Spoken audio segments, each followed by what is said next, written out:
வசனம் தியானிக்கையில்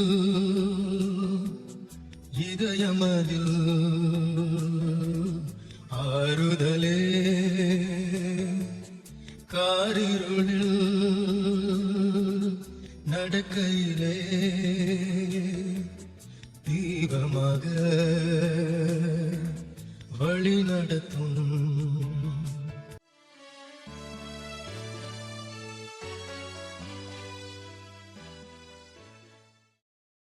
கிறிஸ்துவுக்குள் பிரியமுள்ள சகோதர சகோதரிகளே, நம்முடைய பிதாவாகிய தேவனாலும் கர்த்தராகிய இயேசு கிறிஸ்துவினாலும் கிருபையும் சமாதானமும் உண்டாவதாக என்கிற வாழ்த்துதலோடு தேவனுடைய மிகுந்த கிருபையினாலே இந்த நல்ல நாளிலே மீண்டுமாய் நாம் ஒன்று சேரவும் தேவனுடைய மகா பரிசுத்தமான சத்தியங்களை தாவீதினுடைய வாழ்க்கையிலிருந்து தொடர்ந்து பார்ப்பதற்கு தேவன் நமக்கு பாராட்டி வருகிற மேலான கிருபை தயவு இரக்கங்களுக்காக அவருக்கு மகிமையை செலுத்திக் கொண்டு தொடர்ந்து இந்த தாவீதினுடைய வாழ்க்கையில அநேக காரியங்கள் நாம் தொடர்ந்து கற்றுக்கொள்ள தேவன் நமக்கு கிருபை செய்திருக்கிறார். அது என்னுடைய வாழ்க்கைக்கும் ரொம்ப பிரயோஜனமா இருந்துச்சு, உங்களுடைய வாழ்க்கைக்கும் அது பிரயோஜனமாக இருக்கும் அப்படின்னு கூட நான் விசுவாசிக்கிறேன். அப்ப கடைசியா தாவீதினுடைய வாழ்க்கையில நம்ம அவர் சந்தித்த நபர்கள்ல ரொம்ப முக்கியமான ஒருவர் யோவாப்பை குறிச்சு நம்ம பார்த்து வந்துட்டு இருக்கிறோம். தாவீதினுடைய சகோதரியினுடைய மகன் அப்படிங்கிறத கூட நம்ம பார்த்தோம். அப்ப யோவாப் தாவீதை ரொம்ப நேசிக்கக்கூடியவராக இருந்தாரு.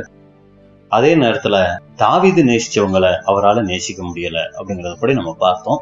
அப்ப இதுல நமக்கு இருக்கிற அடையாளம் கூட நம்ம பார்த்தோம். தேவனை நேசிக்கிறதால நம்ம யாரும் குறைவுபட்டவர்கள் இல்ல, தேவனை ரொம்ப அதிகமா நம்ம நேசிக்கிறவங்க தான். ஆனா தேவன் நேசிக்கிறவங்கள நம்மளால நேசிக்க முடியுதா அப்படிங்கிறத நம்ம என்ன பண்ணணும்னா யோசிச்சு பார்க்கணும். ஏன்னா தனிப்பட்ட முறையில மாம்சீகமா ஒரு சில சகோதர சகோதரிகள் கிட்ட பலகீனங்கள் இருக்கும், அவங்க கிட்ட மட்டும் இல்ல நம்ம கிட்ட நிறையவே இருக்கும். அப்ப அந்த பலகீனங்களை நம்ம பார்த்துட்டு என்ன பண்ணிடக்கூடாதுன்னா அவங்கள வெறுக்கிறவர்களை மாறாம அதுக்கு முன்னாடி நம்ம நினைக்கணும், இந்த சகோதரன் இந்த சகோதரிய கூட தேவன் அழைச்சிருக்கிறாருன்னா நிச்சயமா தேவனுக்கு பிடிச்ச குணம் இவங்க கிட்ட ஏதோ இருக்குது, அது என்னங்கிறத நம்ம தேட என்ன பண்ணணும்னா முயற்சி செய்யணுமே ஒழிய குறைகளை நம்ம என்ன பண்ணக்கூடாதுன்னா ஆராயக்கூடாது. பொதுவா இந்த மாம்ச பலகீனத்துல ஒருவருடைய குறைகள் தான் கண்ணுக்கு முன்னாடி ஃபர்ஸ்ட் தெரியும். ஏன்னா நம்ம அவங்கள நேசிக்காத வரைக்கும், நேசிக்க ஆரம்பிச்சிட்டோம்னா நல்ல விஷயங்கள் தெரிய ஆரம்பிச்சிருங்க. அப்ப அது ரொம்ப முக்கியம். அதனாலதான் அன்பு நமக்கு ஒரு மிகப்பெரிய கட்டளையா கூட அங்க கொடுக்கப்பட்டிருக்கு.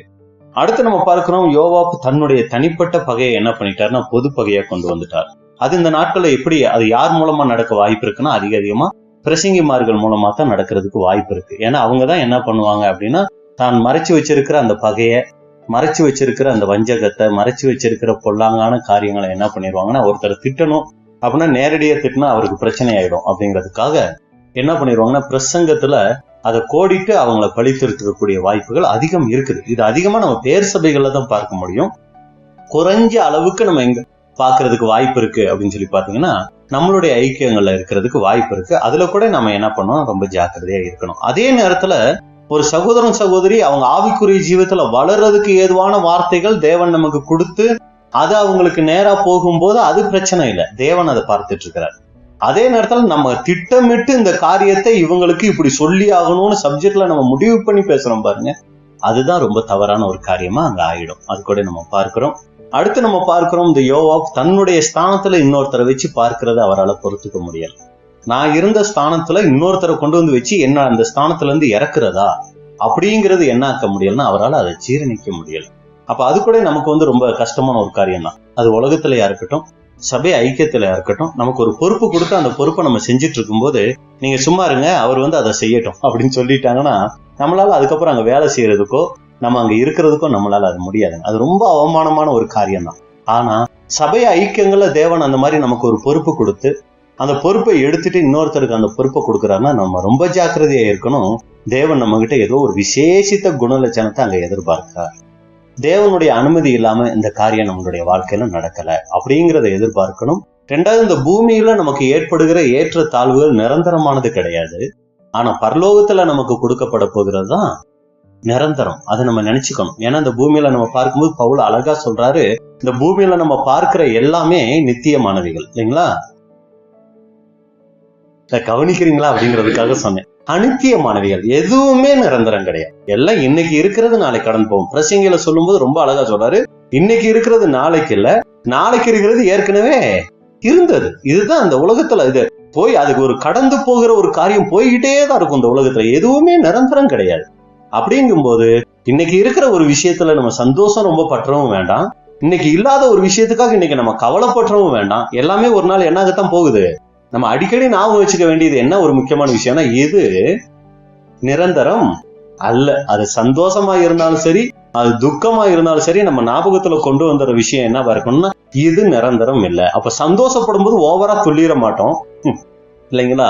துக்கம் வரும்போது ரொம்பவும் சோர்ந்து போயிட மாட்டோம். ஏன் அப்படின்னா, நிரந்தரம் அது அல்ல அப்படிங்கிறத நம்ம மைண்ட்ல நம்ம வச்சுக்கணும். அப்ப இந்த உலகத்துல நமக்கு ஒரு சில காரியங்கள் தேவன் மூலமா கொடுக்கப்படலாம், ஒரு சில காரியங்கள் எடுக்கப்படலாம். அப்ப கொடுக்கப்படும் போது சந்தோஷமும் எடுக்கப்படும் போது சோகமும் நம்ம காமிக்கப்படாது. இது நிரந்தரம் அல்ல, அப்பா எனக்கு வச்சிருக்கிற பரலோக ஆஸ்தி தான் நிரந்தரம் அப்படிங்கறத நம்ம என்ன பண்ணிக்கணும்னா எப்பவுமே புரிஞ்சு கொள்ளக்கூடியவங்களா இருக்கணும். அடுத்து நம்ம பார்க்கும்போது இந்த யோவாப் சகோதரனே நலமா அப்படின்னு சொல்லி பேசிட்டே அவரை கத்தியில குத்தி ஒரே குத்துல அவரை கொன்னுறாரு. அப்ப நம்மளுடைய வாயின் வார்த்தைகள் இன்னைக்கு ஒரு சகோதரனை ஒரு சகோதரியை கொல்லக்கூடியதா இருக்குதா, அவங்களுக்கு ஜீவன் தரக்கூடியதா இருக்குதா? ஒரு குறிப்பிட்ட காலங்களோ குறிப்பிட்ட நாட்களோ கழிச்சு ஒரு சகோதரன் சகோதரியை நம்ம பார்த்து பேசும்போது, இல்ல அடிக்கடி பார்த்து பேசும்போது கூட வேதம் நமக்கு என்ன அறிவுரை சொல்லுதுன்னா, பக்தி விருத்தி உண்டாகத்தக்கதாக பேசுங்கள். அப்ப அவங்கள நம்ம பார்த்து பேசும்போது அது பக்தி விருத்தி உண்டாகத்தக்கதா இருக்கணும். அட்லீஸ்ட் பக்தி விருத்தி உண்டாக்கலனாலும் பரவாயில்ல, அவங்க சோர்ந்து போகாம ஒரு உற்சாகம் அடையத்தக்கதாக இருக்கணும். யாரையுமே என்கரேஜ் பண்ணி பழகணுங்க. அது ஒரு விசேஷித்த தாளந்து. அந்த தாளந்து எல்லாருக்குமே கிடையாது. நம்ம பொதுவா ஒருத்தரை உயர்த்தி பேசிட்டா அவர் பெருமைக்குள்ள போயிடுவாரோ அப்படியெல்லாம் நம்ம யோசிக்க வேண்டாம். நம்மளால முடிஞ்ச வரைக்கும் என்ன பண்ணணும்னா, இன்னொருத்தரை என்கரேஜ் பண்ணி பழகணுங்க. அது நம்ம கிட்ட இருக்கிற மாம்ச பலகீனத்துல அவ்வளவு சீக்கிரம் என்ன ஆகாது தெரியுங்களா? அது வராது.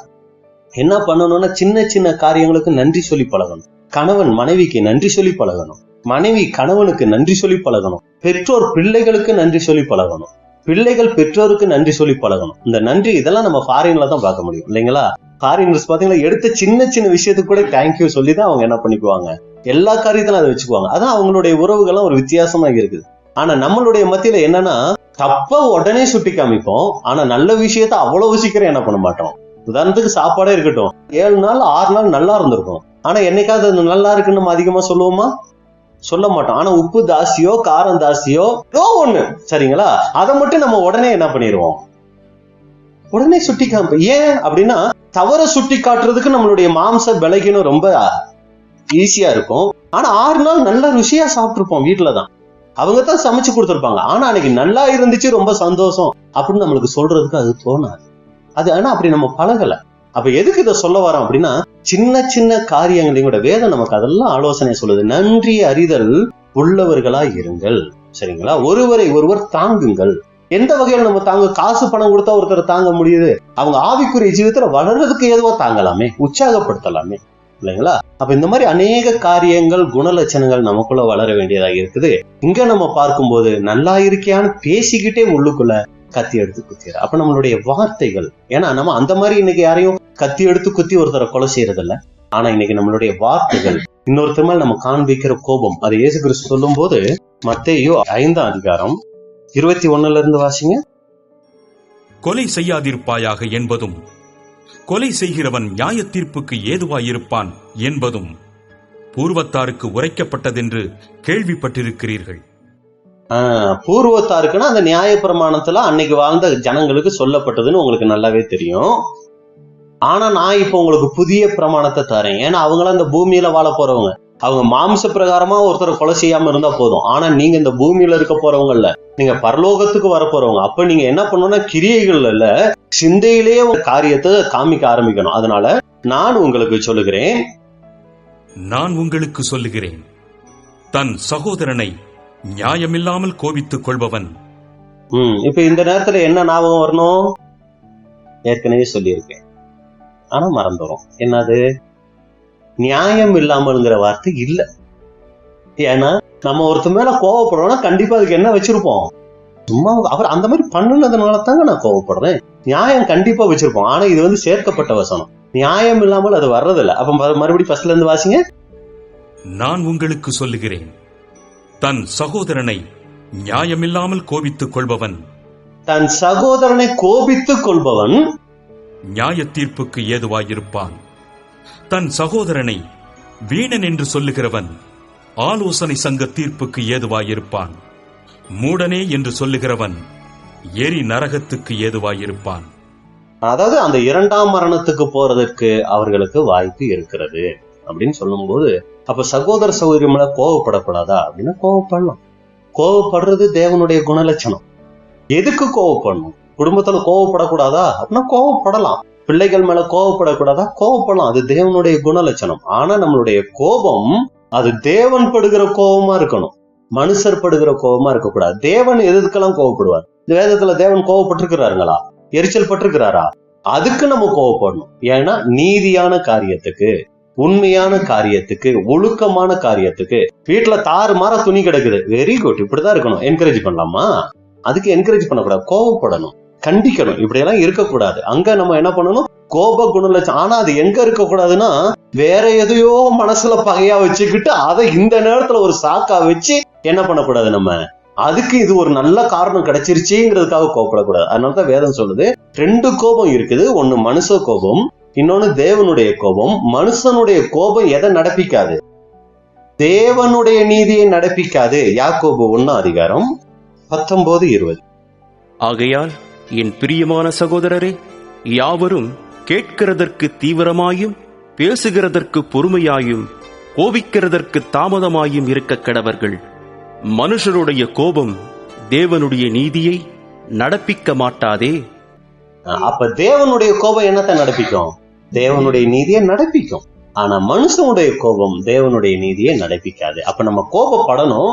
அது தேவன் அந்த ஸ்தானத்துல இருந்தாருன்னா கோபப்படுவார் பாருங்க.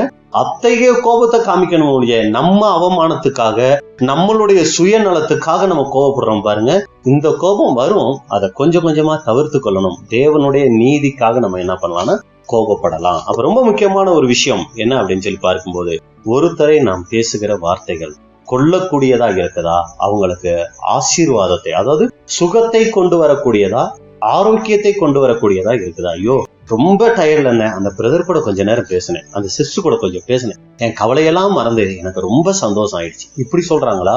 நல்லா இருந்தேங்க, வந்து ஒரு 5 நிமிஷம் தாங்க பேசினாரு, எங்க இருந்து தான் அந்த கவலை வேதனையெல்லாம் வந்துச்சுன்னு தெரியல, அப்படியே அப்செட் ஆகி உட்கார்ந்துட்டேங்க. அப்படியும் இருக்கலாம், அப்படி இருக்கலாம். நாம இன்னைக்கு நம்மளுடைய சகோதர சகோதரிகளுக்கு ஆசீர்வாதத்தை கொடுக்கக்கூடியவர்களா இருக்கிறோமா, சாபத்தை வர வைக்கிறவங்களா இருக்கிறோமா? நாமளே சிந்திச்சு பார்க்கணும். இதுல கூட யோவாப்பு நமக்கு மிகப்பெரிய ஒரு பாடமா அங்க இருக்கிறார் அப்படின்னு கூட நம்ம பார்க்கிறோம். அடுத்ததா இன்னைக்கு நம்ம பார்க்கும்போது, அங்க யோவாப்பினுடைய அடுத்த தவறு என்ன அப்படின்னு சொல்லி பாத்தீங்கன்னா, அமாசா தாவீதை பின்பற்றாம அப்சலோமை பின்பற்றினார் அப்படிங்கிறதுக்காக அவரை கொண்டு போட்டுட்டார். ஆனா இவர் என்ன பண்ணார்னா, தாவீது நியமித்த சாலமோனை பின்பற்றாம இவர் இஷ்டத்துக்கு அதோனியாவை என்ன பண்ணிட்டார்னா பின்பற்ற போயிட்டாரு. அப்ப இதுல நமக்கு என்ன பாடம்?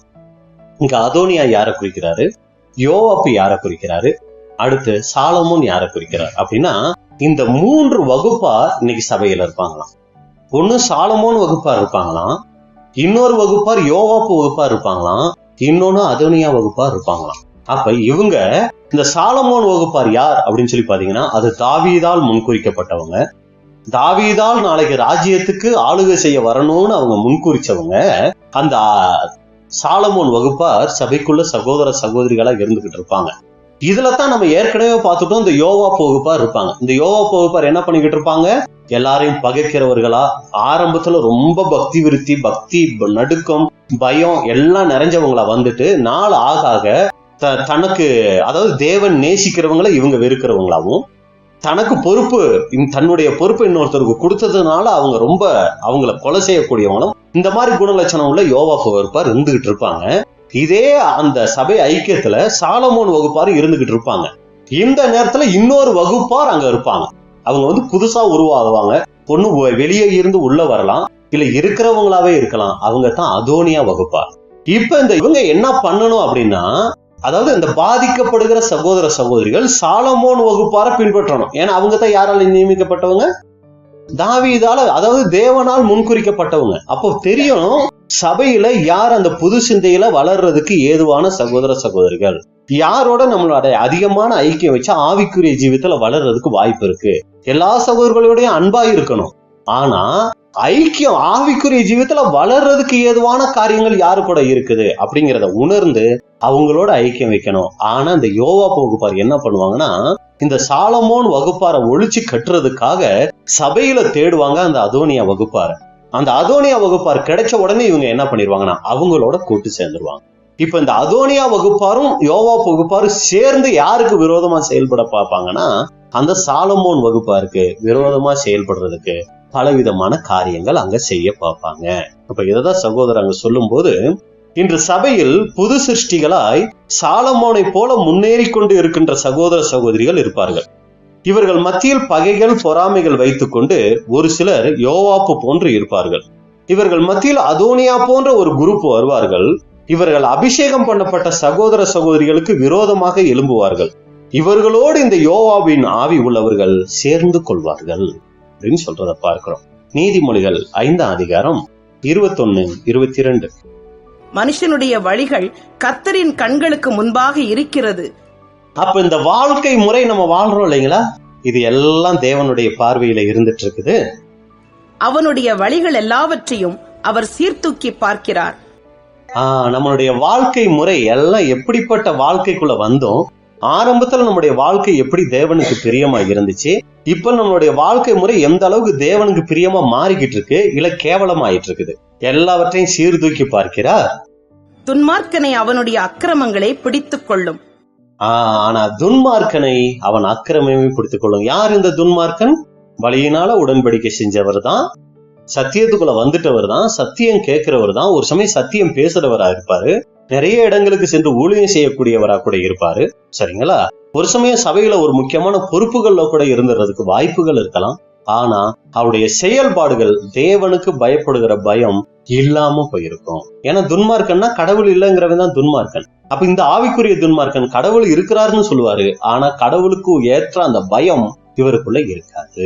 அப்ப இதான் நம்ம பார்க்கும்போது, அப்ப இங்க என்ன சகோதரர் சொல்றாருன்னா, அப்ப அந்த சபைகள்ல அவர் ஒரு மூப்பரா இருக்கலாம், இல்ல வேற ஒரு சில பொறுப்புகள்ல இருக்கலாம், இல்ல ஒரு சிறந்த பேச்சாளராக இருக்கலாம், இல்ல நல்ல தேவனுடைய ஊழியங்கள் சிறப்பா செய்யக்கூடியவரா இருக்கலாம், நிறைய இடங்களுக்கு சென்று ஊழியங்கள் செய்யக்கூடியவர்களா இருக்கலாம். ஆனா இது எல்லாமே சகோதர சகோதரிகளுக்கு முன்பாகத்தான். அப்ப இந்த மாதிரி ஊழியங்கள் செய்கிற சகோதரர்களையே நம்ம சொல்லிடுறதுனால மத்தவங்களை விட்டுட்டோம்னு இல்லைங்க. அவங்க சாதாரணமா சென்று போகிற சகோதரர்களா கூட இருக்கலாம். ஆனா அவங்க இருதயம் தேவன் பார்க்கிறாரு, அது துன்மார்க்கமான இருதயமா இருக்குதா, அவங்கதான் என்ன பண்ணணும்னா தேவனுடைய சமூகத்துல ஆராய்ஞ்சு பார்த்துக்கணும். அப்ப எதுக்கு இதெல்லாம் சொல்ல வந்துட்டோம்? அந்த பொறுப்புகள் வேலைகள்லாம் இவ்வளவு செஞ்சிட்டாலும் அது மனுஷங்க முன்னாடி தானே ஒழிய தேவன் அதை பார்க்கறது இல்ல. தேவன் எதைத்தான் பார்க்கிறார் அப்படின்னு சொல்லி நீங்க பார்க்கும்போது அந்த இருதயத்தை தான் பார்க்கிறார். உண்மையிலே அதனுடைய நோக்கம் என்ன? இப்ப நானே பல இடங்களுக்கு போய் ஊழியம் செய்யறேன்னா உண்மையிலே எதுக்காக பல இடங்களுக்கு நான் போயிட்டேன், எதுன்னா நோக்கத்தை வச்சு நான் பல இடங்களுக்கு போய் தேவனுடைய வார்த்தையை பேசணும்னு ஆசைப்பட்டுட்டேன். அதனுடைய உண்மையான நோக்கம் தேவன் மகிமைப்படணும், தேவன் எனக்கு இப்படி ஒரு வாய்ப்பை கொடுத்திருக்காரு, அதன் மூலமா தேவனை மகிமைப்படுத்தணுங்கிறது என்னமா, இல்ல சகோதர சகோதரத்துல நான் ஒரு பிரபலமான ஒரு சகோதரனா எனக்கு கொண்டு வந்துடணும் அப்படிங்கிறது நோக்கமா? இந்த மாதிரிதான் ஒவ்வொரு காரியத்திலையும் சகோதரிகளுக்கு அது ஒரு சில வகைகள்ல அந்த சோதனைகள் இருக்கலாம், சகோதரர்களுக்கு வேற சில வகைகள்ல அந்த சோதனைகள் இருக்கலாம். நாம எல்லாருமே என்ன பண்ணணும்னா இதுல ஆராய்ஞ்சு பார்க்கணும். அங்க யோவாப் செய்யற ஒவ்வொரு விஷயமும் தாவீது கண்களுக்கு முன்னாடி இருக்குது, தாவீது பார்வையில இருக்குது. ஆனா தாவீது என்ன பண்ணாரு? அமைதியா இருந்தாரு. அதே போல நாம செய்கிற ஒவ்வொரு காரியங்களுக்கும் தேவன் உடனடியா தண்டனை கொடுத்துறதுல, உடனடியா அங்க தீர்ப்பு வச்சுறதுல தேவன் அமைதியா இருக்கிறார். எப்படி? ஆதாம் தப்பு செஞ்ச உடனேயும் அங்க தண்டனை கிடைக்கல. வேதத்துல பார்க்கிறோம், அநேக தேவ மனிதர்கள் தவறு செஞ்ச உடனே அவங்களுக்கு தண்டனை கிடைக்கல, தேவன் அமைதியா இருந்தார். இப்ப நம்ம கடைசியா தாவீதை பார்க்கும்போது இஸ்ரேலரை தொகையிடும் போது அவருக்கு தண்டனை கிடைக்கவே இல்லை. வேலையெல்லாம் முடிச்ச பின்னாடிதான் தேவன் என்ன பண்ண ஆரம்பிச்சாரு? தண்டனை கொடுக்க ஸ்டார்ட் பண்ணாரு. அப்ப இதுல நம்ம ரொம்ப கவனமா இருக்கணும். நம்மளுடைய காரியங்கள் எப்படி இருக்குது, அப்ப உண்மையாய் அந்த இருதய சிந்தனை எப்படியா இருக்குது? எபிரேயர் 4ஆம் அதிகாரம் 13வது வசனம். அவருடைய பார்வைக்கு மறைவான சிருஷ்டி ஒன்றுமில்லை, சகலமும் அவருடைய கண்களுக்கு முன்பாக நிர்வாணமாயும் வெளியரங்கமாயும் இருக்கிறது. அவருக்கே நாம் கணக்கு ஒப்புவிக்க வேண்டும். அவருக்கே நாம் கணக்கு ஒப்புவிக்க வேண்டும். ரொம்ப பயப்படக்கூடிய ஒரு வார்த்தை இந்த வார்த்தை. அப்ப அவருடைய பார்வைக்கு மறைஞ்சு நம்ம எதையும் செய்ய முடியாது. அதான் சங்கீதம் 139 ரொம்ப தெளிவா சொல்லியிருக்கேன். நான் அங்கே இருந்தாலும் நீங்க பாக்குறீங்க, இங்க மறைஞ்சாலும் பாக்குறீங்க, மேல ஏறினாலும் பாக்குறீங்க, எங்க இருந்தாலும் உங்களை நீங்க பாக்குறத என்னால என்ன பண்ண முடியல, மறைக்க முடியல அப்படின்னு சொல்றத கூட நம்ம அதுல பார்க்கிறோம். அப்ப ரொம்ப முக்கியமான ஒரு சில காரியங்கள் இதுல நமக்கு ரொம்ப பாடமா இருக்குது. அடுத்து யோவாப் அமாசாவை கொன்றதுக்கு முக்கியமான காரணம் அந்த பொறுப்பு. என்னை எடுத்து விட்டு அவனை வைத்து விட்டாரே என்ற வருத்தம். இதே போன்று சபையில் சகோதர சகோதரிகளுக்கு வரும். என்னை அந்த இடத்தில் வைக்கவில்லையே என்று தேவனால் தெரிந்து கொள்ளப்பட்ட ஜனங்களுக்கு விரோதமாக செயல்பட ஆரம்பித்து விடுவார்கள். நல்ல சகோதரன் தான், நல்ல சகோதரி தான், நல்ல சபையில ஐக்கியமா நல்லா இருந்துட்டு இருப்பாங்க, உற்சாகமாய் ஒரு சில காரியங்கள் செஞ்சுட்டு இருப்பாங்க. அப்பதான் நம்ம மத்தியில என்ன வரும்? எலெக்ஷன் வரும். அந்த எலெக்ஷன் வந்து முடிஞ்ச பின்னாடி தெரியும் ஒரு சில சகோதர சகோதரர்களுடைய குணலட்சணம், அவங்களுடைய தோற்றம், அவங்களுடைய பேச்சு, அவங்களுடைய செயல்பாடுகள் எல்லாமே ஒரு வித்தியாசத்துக்குள்ள வந்துடும். ஏன்னா அவங்களும் கூட நினைச்சிருப்பாங்க தேவன் நம்மளை கூட ஒரு பொறுப்புல தேர்ந்தெடுப்பாருன்னு. ஒரு சமயம் அது நடக்காம போயிடும். உடனே அவங்க சபை மேலேயே என்ன ஆயிடுவாங்கன்னா ரொம்ப விரோதமா ஆயிடுவாங்க. இன்னும் ஒரு சிலர் அந்த பொறுப்புக்குள்ள வந்த உடனே அவங்களுக்குள்ள என்ன வந்துடும்னா என்னை விட்டு ஆள் இல்லைங்கிற எண்ணங்கள் கூட வந்துடுறதுக்கு வாய்ப்பு இருக்கு. அப்ப ரெண்டு வகையிலுமே ஆபத்து, வந்தாலும் ஆபத்து, வரலனாலும் ஆபத்து. தேவன் ஒரு சிலருக்கு கொடுத்து சோதிப்பாரு, நீதியை சொல்லுங்க. ஒரு சிலருக்கு கொடுக்காம சோதிப்பாரு. அவங்களுடைய பலகீனங்கள் தேவனுக்கு தெரியும். இவங்களுக்கு கொடுத்தாதான் இவங்களுக்கு கரெக்டான சோதனை இருக்கும், இவங்களுக்கு கொடுக்கலனாதான் அது கரெக்டான சோதனையா இருக்கும். யாருக்கு எதை கொடுக்கணும் அப்படிங்கிறது யாருக்கு நல்லாவே தெரியும். ஆனா இங்க நம்ம ஒருத்தருக்கு கொடுத்துட்டதுனால அவர் ஆகா ஓகணும், கொடுக்கலங்கிறதுனால அவர் ஒண்ணு இல்லைன்னு நம்ம என்ன பண்ணிட முடியாதுங்க. நம்ம யாரையும் ஜட்ஜ்மெண்ட் பண்ணிடவே முடியாதுங்க. அதான் நான் ஏற்கனவே சொல்லியிருக்கேன், ஒரு சாதாரண சகோதரி, படிப்பறிவில்லாத சகோதரி, சொல்றத சரியா புரிஞ்சுக்க கூட முடியாத ஒரு சகோதரி இருக்கலாம். அவங்க சபையிலேயே தேவனுடைய பார்வையில எப்படிப்பட்டவங்களா இருந்துடலாம், பெரிய ஆளா இருந்துடலாம். நல்லா தேவனுடைய வார்த்தையை பேசுகிற சகோதரன் அந்த சபை வாய்ப்புக்கு தகுதி இல்லாத சகோதரனா கூட இருந்துறதுக்கு வாய்ப்பு இருக்கு. ஏன்னா அவருக்குள்ள பெருமை அதிகமா வர வாய்ப்பு இருக்கு. அந்த பெருமை வந்தாலே அவர் தேவனுக்கு விரோதியா மாறிடுவாரு. தேவனுக்கு விரோதியா மாறிட்டு அப்புறம் எங்க போக முடியும் இல்லைங்களா? அப்ப ரொம்ப ஜாக்கிரதையா இருக்கணும். இந்த நிலைகளை வச்சு, தாளந்துகளை வச்சு ஒருத்தர் நம்ம என்ன பண்ணிடவே கூடாது, எடை போட்டுறவே கூடாதுங்க. அதனாலதான் தோற்றத்தின்படி என்ன பண்ணிடாதீங்க, தீர்ப்பு ஒருத்தரை செஞ்சிடாதீங்க அப்படின்னு சொல்லி கர்த்தர் இயேசு நமக்கு தெளிவா சொல்லி இருக்கிறார். அப்ப ரொம்ப முக்கியம் இன்னைக்கு நம்மளுடைய அந்த இருதய நிலைமை. அடுத்து இன்னைக்கு சகோதரர்கள் மத்தியில, சகோதரிகள் மத்தியில வருகிற அந்த சோதனை. இந்த மாதிரி இந்த எலெக்ஷன் எல்லாம் ஒருத்தரை குறிச்சு சரியா ஆனா வெளியில அதெல்லாம் தெரியவே தெரியாது. தேவனுடைய பார்வையில அழகா தேவன் லிஸ்ட் எடுத்து வச்சிருப்பாரு. இவங்க இப்படி யோசிச்சாங்க, இப்படி நடந்தாங்க, இதை நிமித்தம் இவங்களுக்கு இப்படி சிந்தனைகள் வந்துச்சு, இவங்களுக்கு நான் போய் அழியாமைய கொடுத்தேன்னா இவங்க அழிக்க முடியாத சாத்தானா மாறிடுவாங்க. அதனால இவங்களுக்கு ஒருபோதும் நான் என்ன பண்ணிடக்கூடாது, இந்த மாதிரி ஒரு வாய்ப்பை கொடுத்துடவே கூடாது. அப்படிங்கிறதுக்கு இதெல்லாம் வந்து நமக்கு என்ன இருக்குன்னா மிகப்பெரிய பாடங்களா இருக்கு. அதுக்காக நம்ம பொறுப்புகள் வர்றது, பொறுப்புகள் சோர்ந்து போறதுக்காக நம்ம இதை சொல்ல வரல, ஜாக்கிரதையா இருக்கிறதுக்கு தான் இது போன்ற காரியங்களை நம்ம உங்க மத்தியில நம்ம சொல்றோம். அடுத்து நம்ம பார்க்கிறோம், இப்படியா யோவாப்பு பலவிதமான நற்காரியங்கள் செஞ்சார். நம்ம ஆரம்பத்துல பார்த்தோம் அவருடைய நல்ல கிரியைகள். ஆனா கடைசி நேரத்துல இவர் செஞ்சிட்ட அந்த துர்க்கிரியைகள் தான் அவர் என்ன பண்ணிருச்சுன்னா தாவீதுக்கு விரோதமானவரை மாத்திருச்சு. இப்ப மன்னிப்பு கேட்கிறார். அந்த மன்னிப்புக்கு இப்ப மன்னிப்பு கிடைச்சிச்சுங்களா? 1 ராஜாக்கள் 2ஆம் அதிகாரம் 28. நடந்த இந்த செய்தி யோவாபுக்கு வந்தபோது அவன் கர்த்தருடைய கூடாரத்திற்கு ஓடிப்போய் பலிபீடத்தின் கொம்புகளை பிடித்துக் கொண்டான். பலிபீடத்தின் கொம்புகளை பிடித்துக் கொண்டான். எதற்காக அந்த பலிபீடத்தின் கொம்புகளை பிடிக்கிறாங்க அப்படிங்கும் போது அந்த மன்னிப்பு. ஏன்னா நமக்கு தெரியும் அந்த பலிபீடமே யாரை அடையாளப்படுத்துது, கர்த்தர் இயேசுவை அடையாளப்படுத்துது. அப்ப கர்த்தர் இயேசு கிட்ட இன்னைக்கு நம்ம மன்னிப்புக்காக ஓடுற மாதிரி அன்னைக்கு ஆசரிப்பு கூடத்துல அந்த பலிபீடம் தான் ஒருத்தருக்கு மன்னிப்பு கொடுக்கக்கூடியதா இருந்துச்சு. இப்ப என்ன பண்றாருன்னா அந்த பலிபீடத்தின் கொம்புகளை பிடிச்சுக்கிட்டாரு. யோவாப் அப்சலோமின் பட்சம் சாயாதவனாயிருந்தும் அதோனியாவின் பட்சம் சாய்ந்திருந்தான். ஆரம்பத்துல ரொம்ப ஜாக்கிரதையாய் தன்னுடைய ஓட்டத்தை ஓடினவராய் இருந்தும் ஆனால் கடைசி நேரங்கள்ல தடுமாறிட்டாரு. என்ன செய்யணும், எப்படி இருக்கணுங்கிறத மறந்துட்டாரு. அதோனியாவின் பக்கம் சாஞ்சிட்டாரு. ஆரம்பத்துல தவறு செய்கிறவர்களை சரியா கணிச்சு தாவீதுக்கு பிரியமானவராவே எந்த உபத்திரவம் வந்தாலும் தாவீதுக்கு பிரியமாவே இருந்துடணும், தாவீது வெறுக்கிறவர்களை வெறுத்து தாவீது நேசிக்கிறவங்களை நேசிச்சு ரொம்ப சரியா ஓடிக்கிட்டு இருந்த யோவாப் தன்னுடைய கடைசி நாட்கள்ல என்ன ஆயிட்டாரு அப்படின்னு சொல்லி பாத்தீங்கன்னா நிதானிக்க தவறிட்டாரு. தாவீதுக்கு யாரு பிரியம், தாவீது யார ரொம்ப நேசிக்கிறாரு, யார தாவீது நேசிக்கல, அடுத்து தாவீது யார ராஜாவா வைக்க விரும்புறாரு, இது போன்ற அந்த சிந்தனைகள் யாருக்குள்ள போயிடுச்சு. தாவீதை ரொம்ப நேசிச்சவர் தான், ஆனா தாவீதினுடைய அந்த இருதயத்துக்கு ஏற்ற அந்த ஒரு செயல்பாடுகள் ஆரம்பத்துல இருந்தது போல கடைசி நாட்கள்ல யோவாப்புக்குள்ள இல்லாம போயிடுச்சு.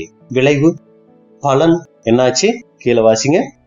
யோவாப் கர்த்தரின் கூடாரத்திற்கு ஓடிப்போனான் என்றும் இதோ பலிபீட தண்டையில் நிற்கிறான் என்றும் ராஜாவாகிய சாலமோனுக்கு அறிவிக்கப்பட்ட போது சாலமோன் யோய்தாவின் குமாரனாகிய பெனாயாவை அனுப்பி, நீ போய் அவன் மேல் விழு என்றான். அவருக்கு மன்னிப்பு அதெல்லாம் சொல்லல, போய் விழு அப்படின்னா போய் கொன்னுரு அப்படின்னு கூட சொல்லிட்டாரு. பெனாயா கர்த்தரின் கூடாரத்திற்கு போய் அவனை பார்த்து, வெளியே வா என்று ராஜா சொல்லுகிறார் என்றான். அதற்கு அவன், நான் வரமாட்டேன், இங்கேயே சாவேன் என்றான். ஆகையால் பெனாயா ராஜாவினிடத்தில் போய், யோவாப் இன்னபடி சொல்லி இன்னபடி எனக்கு மறு உத்தரவு கொடுத்தான் என்று மறு செய்தி சொன்னான். அப்பொழுது ராஜா அவனை நோக்கி, அவன் சொன்னபடியே நீ செய்து அவனை கொன்று அடக்கம் பண்ணி, இவ்விதமாய் யோவாப் முகாந்தரமில்லாமல் சிந்தின இரத்தத்தை என்னை விட்டும் என் பிதாவின் வீட்டை விட்டும் விலக்கி போடு.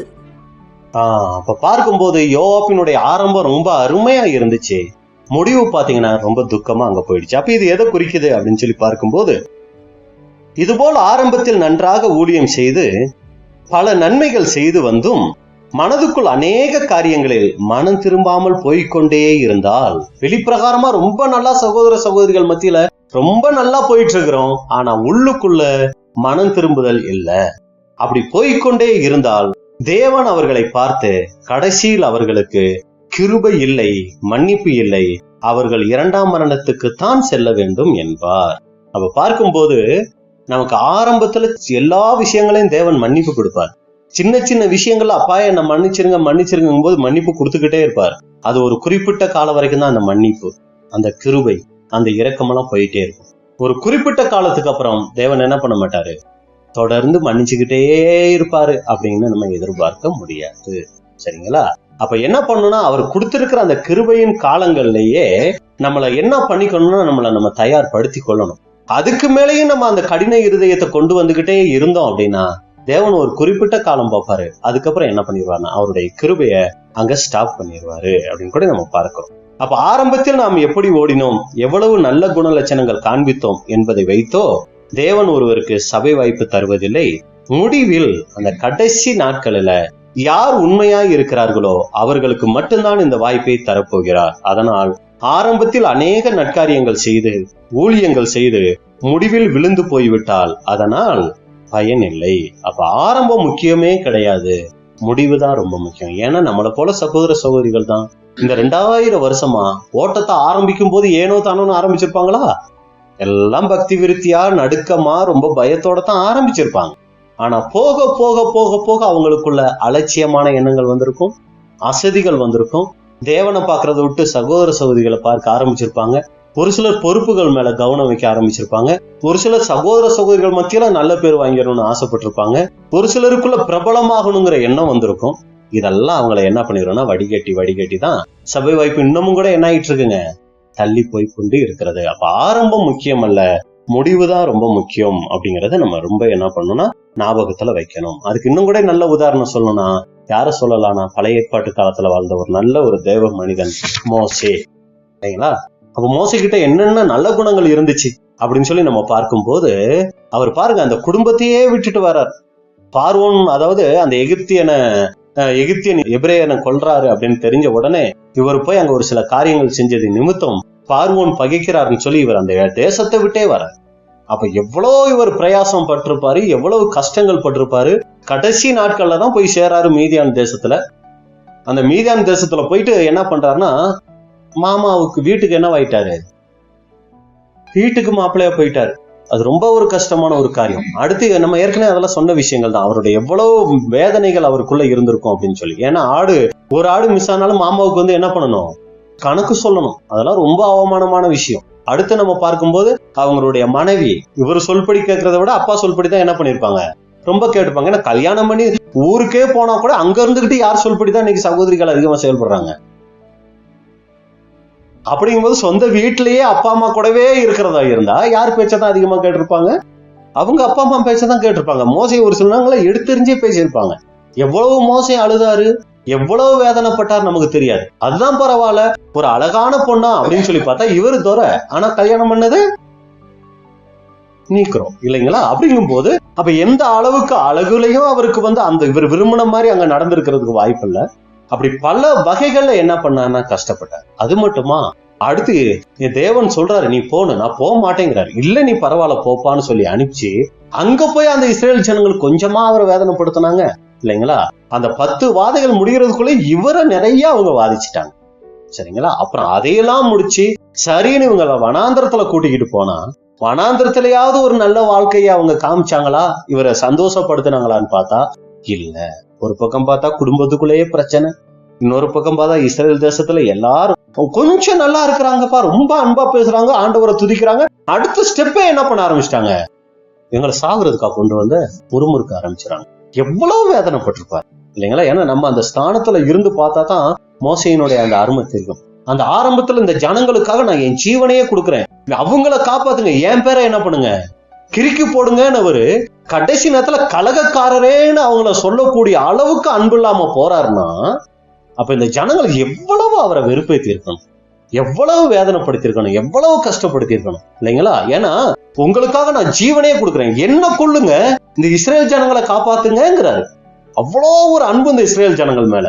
ஆனா கடைசி நேரத்துல கலகக்காரரே இந்த கற்பாறையில இருந்தா தேவன் தண்ணி உங்களுக்கு கொடுப்பாருன்னு சொல்லிதான் என்ன பண்ணாரு, டென்ஷன்ல பேச சொன்னா அடிச்சுட்டாரு. அடிக்கிறதுக்கு முன்னாடி என்ன வார்த்தையை விட்டுட்டாரு, அவர் அடிச்சது கூட தப்பு, வார்த்தை என்ன விட்டுட்டாரு, கலகக்காரரே மோசே இந்த அன்புக்காகத்தானே மோசே உன்கிட்ட நான் எதிர்பார்த்தேன், இந்த அன்பு உனக்குள்ள பூரணம் ஆகணும்னு தானே மோசே எதிர்பார்த்தேன், நீ எதை கோட்டை விட்டுட்ட, ஜீவனை கொடுக்க வந்த ஜனங்களுக்காக இப்ப என்ன ஆயிட்ட, அந்த ஜனங்களை கலகக்காரருன்னு சொல்லிட்டியே.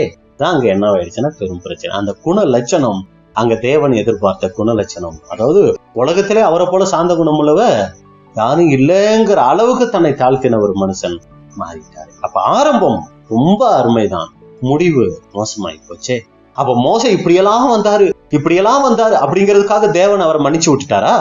மோசை கேட்கிறாரு, அப்படி இப்படியெல்லாம் இதை அட்ஜஸ்ட் பண்றாரு இல்லைங்களா? வாசிங்க உபாகமும் 3ஆம் அதிகாரம் 23 இருந்து வாசிங்க. அக்காலத்திலே நான் கர்த்தரை நோக்கி, கர்த்தராகிய ஆண்டவரே, நீர் உமது அடியேனுக்கு உமது மகத்துவத்தையும் உமது வல்லமையுள்ள கரத்தையும் காண்பிக்கத் தொடங்கினீர். வானத்திலும் பூமியிலும் உம்முடைய கிரியைகளுக்கும் உம்முடைய வல்லமைகளுக்கும் ஒப்பாக செய்யத்தக்க தேவன் யார்? கர்த்தாவே, தேவர்களில் உமக்கு ஒப்பானவர் யார் அப்படின்னு சொல்லி ஆண்டவரை நல்லா துதிச்சு ஐஸ் வைக்கிறாரு. நம்மளா இருந்தா என்ன ஆயிடுவோம், மயங்கிடுவோம். ஆனா ஆண்டவர் மயங்குவாரா? இப்ப பாருங்க, இப்படி ஆண்டவரை நல்லா உமக்கு ஒப்பானவர் யாருன்னு நல்லா துதிச்சுட்டு நான் கடந்து போய் அப்படியே லைட்டா பெடிஷன் வைக்கிறார், நான் அப்படியே கடந்து போய் யோர்தானுக்கு அப்புறத்தில் உள்ள அந்த நல்ல தேசத்தையும் அந்த நல்ல மலையையும் லீபனோனையும் பார்க்கும்படி உத்தரவு கொடுத்தருளும் என்று வேண்டிக் கொண்டேன்.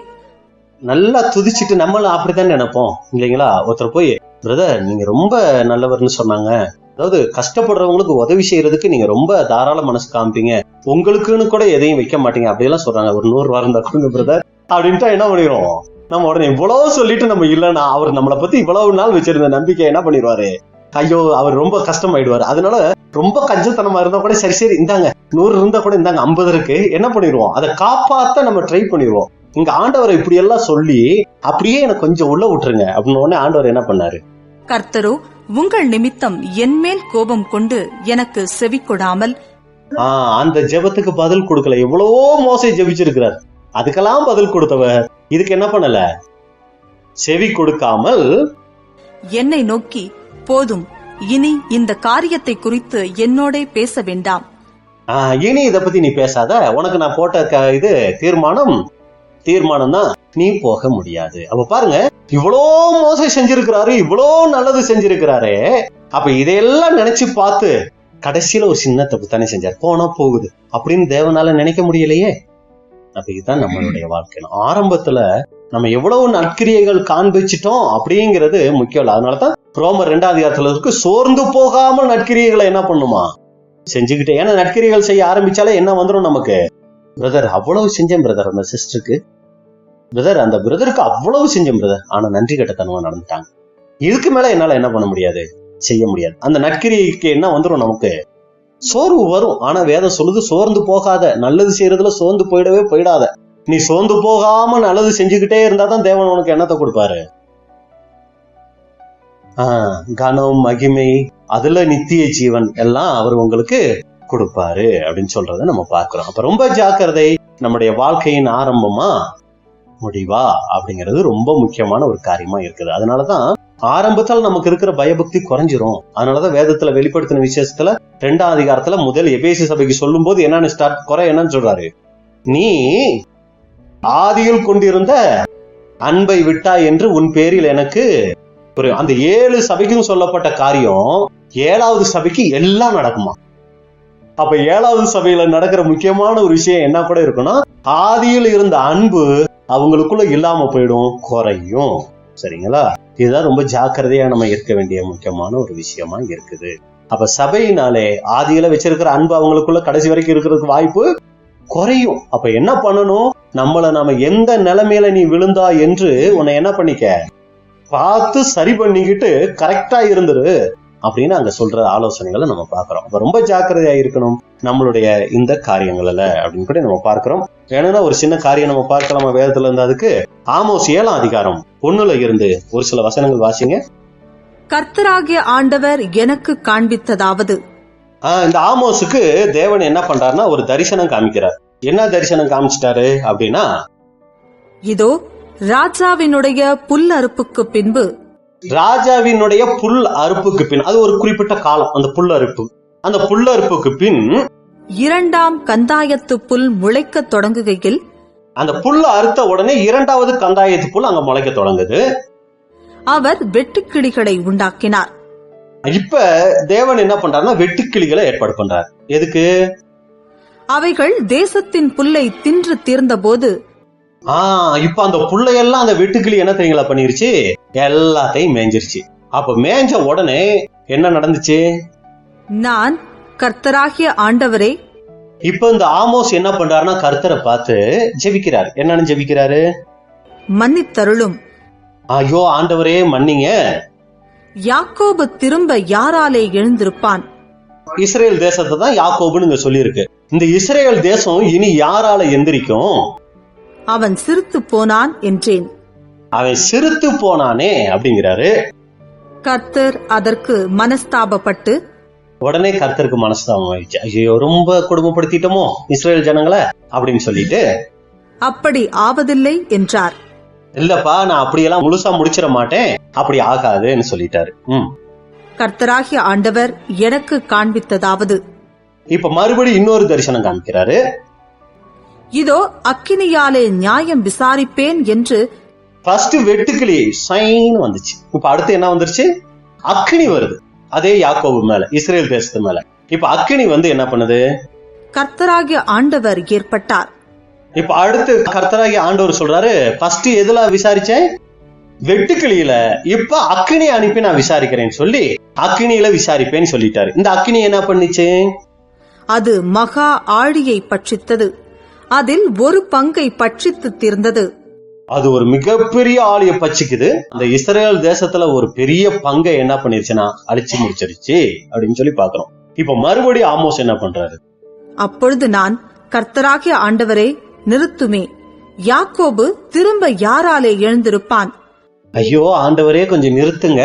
மறுபடியும் அதே வைக்கிறாரு. மறுபடியும் இந்த இஸ்ரேல் தேசம் யாரால ஆண்டவரே எந்திரிக்கும் அப்படின்னு கேட்ட உடனே அவன் சிரித்து போனான் என்றேன். அவன் சிரித்து போனான் அப்படிங்கிறாரு. கர்த்தர் அதற்கு மனஸ்தாபப்பட்டு அப்படி ஆவதில்லை என்றார். பின்பு அவர் எனக்கு காண்பித்ததாவது. மறுபடியும் இன்னொரு தரிசனம் காமிக்கிறாரு.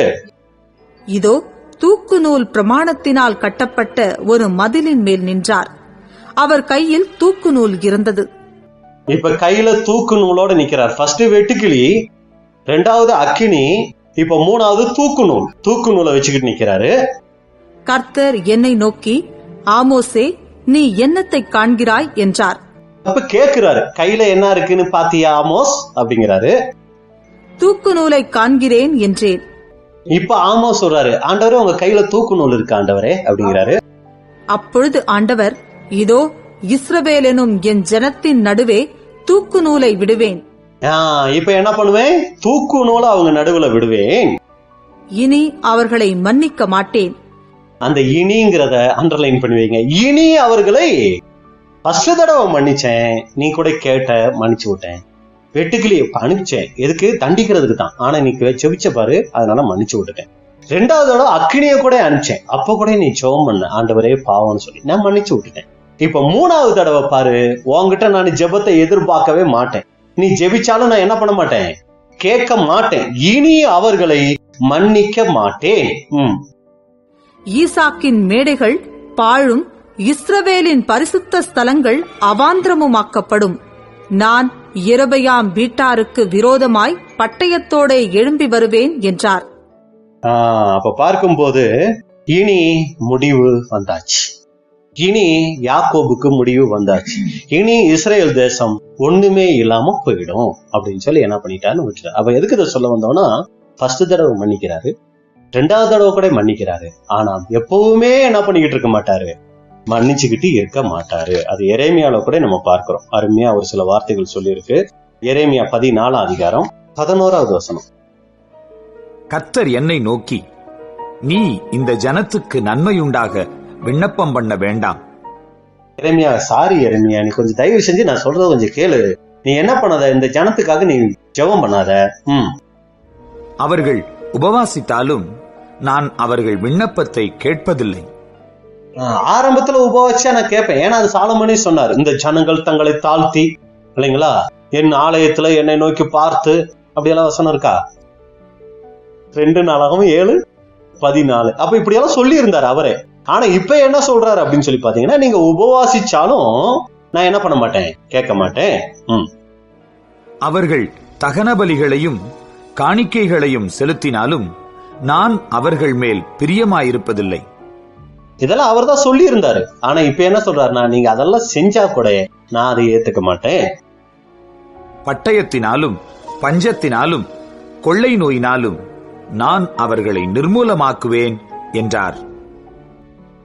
நான் ஏற்கனவே சொல்லியிருந்தேன் தெரியுங்களா, அதான் நியாயப்பிரமாணம், பட்டயம், பஞ்சம், கொள்ளை நோய். அப்பொழுது நான், கர்த்தராகிய ஆண்டவரே, இதோ நீங்கள் பட்டயத்தை காண்பதில்லை.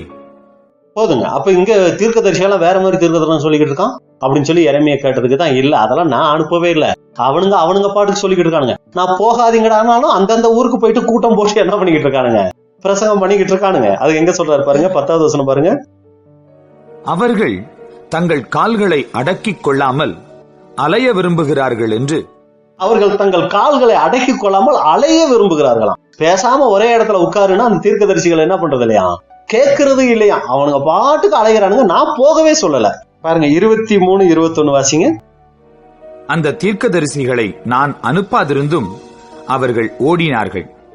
இதான் கால்களை அடக்கிக்காம என்ன பண்ணாங்களாம், அனுப்பாம இருந்தும் அவங்க ஓடுறாங்களாம் ஊழியம் செய்யறதுக்கு, அனுப்பாது இருந்தும் ஓடினார்கள். அவர்களோட நான் பேசாதிருந்தும் அவர்கள் தீர்க்க தரிசனம் சொன்னார்கள்.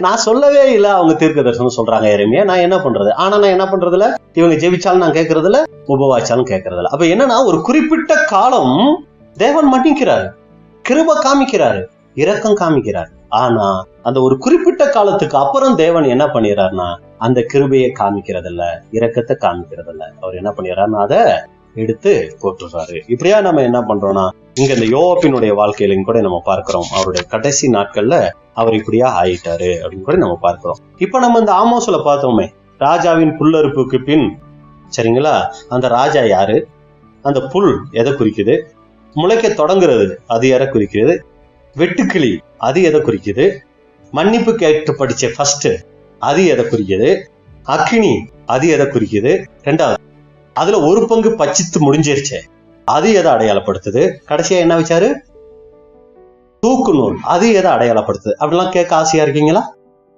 அப்படி இருந்தீங்கன்னா அதை அடுத்த வாரம் பார்க்கலாம், சரிங்களா? அப்ப இதோட நம்ம முடிப்போம்.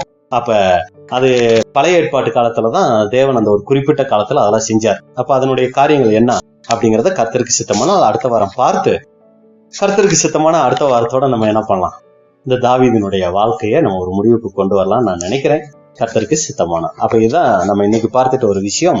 யோபை குறிச்சேதான் ஆரம்பத்துல அவர் காமிச்சிட்ட நற்கிரியைகள் போக போக அவருடைய வாழ்க்கையில துர்க்கிரியைகளா மாறும்போது தேவன் அவரை மன்னிக்க முடியல. நம்மளுடைய ஆரம்ப வாழ்க்கை எப்படி இருந்தது, நல்லாதான் இருந்திருக்கும், அது முக்கியமே இல்லை. அதை நம்ம பெருமை பாராட்டியோ அதை யோசிச்சுக்கிட்டு இருந்தோ பிரயோஜனம் இல்லை. இன்னைக்கு நம்மளுடைய இந்த பிரசன்ட் இன்னைக்கு நம்மளுடைய வாழ்க்கையில நம்ம காண்பிக்கிற குணலட்சங்கள் என்னவா இருக்குது அப்படிங்கிறது ரொம்ப முக்கியமான ஒரு எச்சரிப்புக்குரிய ஒரு காரியமா இருக்கிறபடியால் அதை நம்ம சிந்திச்சு நம்ம வரும் காலங்கள்ல இன்னும் தேவனுக்கு பிரியமுள்ள ஒரு வாழ்க்கை வாழ தேவன் தாமே நம்ம ஒவ்வொருவருக்கும் கிருபை செய்வாராக. பொறுமையோடு கேட்டவங்களை தேவன் ஆசீர்வதிப்பாராக. ஆம்.